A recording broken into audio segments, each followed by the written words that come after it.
17 जून यानी सोमवार को पश्चिम बंगाल के न्यू जलपाईगुड़ी स्टेशन के करीब एक डेडली ट्रेन एक्सीडेंट हुआ।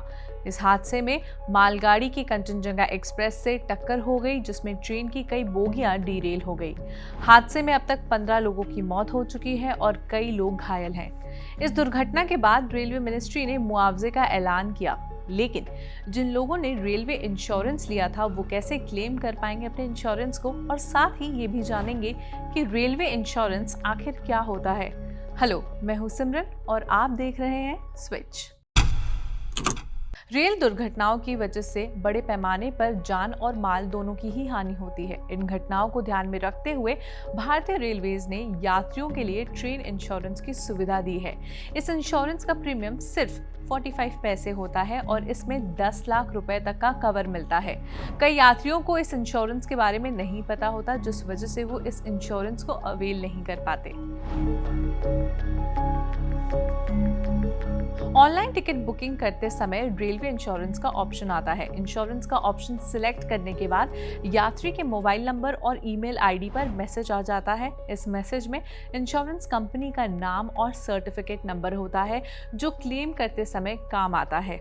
इसके अलावा इंश्योरेंस कंपनी का हेल्पलाइन नंबर भी होता है, जहां पूछताछ की जा सकती है।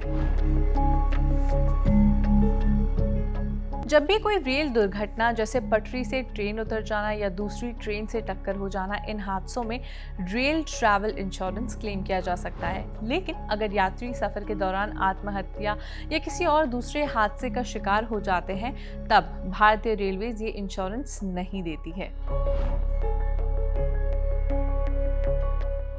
ये रेलवे इंश्योरेंस सभी श्रेणी के यात्रियों को मिलता है, लेकिन अगर यात्री ने काउंटर से टिकट खरीदा है तो उसे इंश्योरेंस नहीं मिलेगा। मतलब ये है कि ऑनलाइन टिकट बुकिंग पर ही ये इंश्योरेंस मिलता है। इसके अलावा बच्चों के हाफ टिकट पर ये इंश्योरेंस नहीं मिलता।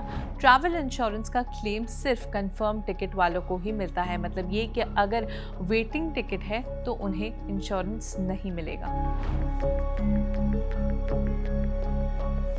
ट्रेन दुर्घटना के 4 महीने के अंदर अंदर इंश्योरेंस के लिए क्लेम किया जा सकता है। घायल व्यक्ति के नॉमिनी या उसका उत्तराधिकारी इंश्योरेंस क्लेम कर सकता है।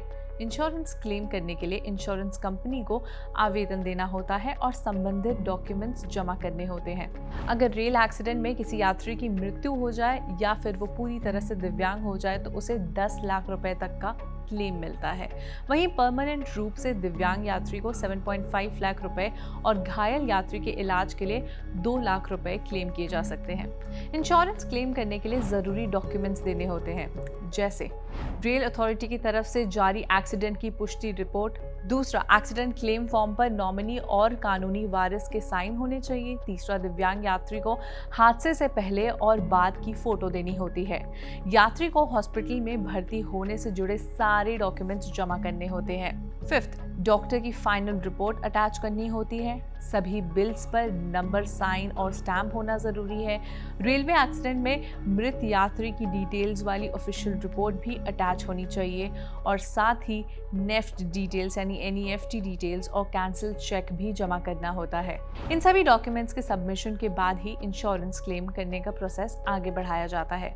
न्यू जलपाईगुड़ी में हुए ट्रेन हादसे के बाद रेलवे मिनिस्ट्री ने मृतक के परिवारों को 10 लाख रुपए का मुआवजा देने का ऐलान किया है। वहीं ऑपोजिशन रेलवे सुरक्षा पर सवाल उठा रही है। ऐसे में इस घटना से जुड़ी आगे के अपडेट्स के लिए आप स्विच को जरूर फॉलो कर लीजिए।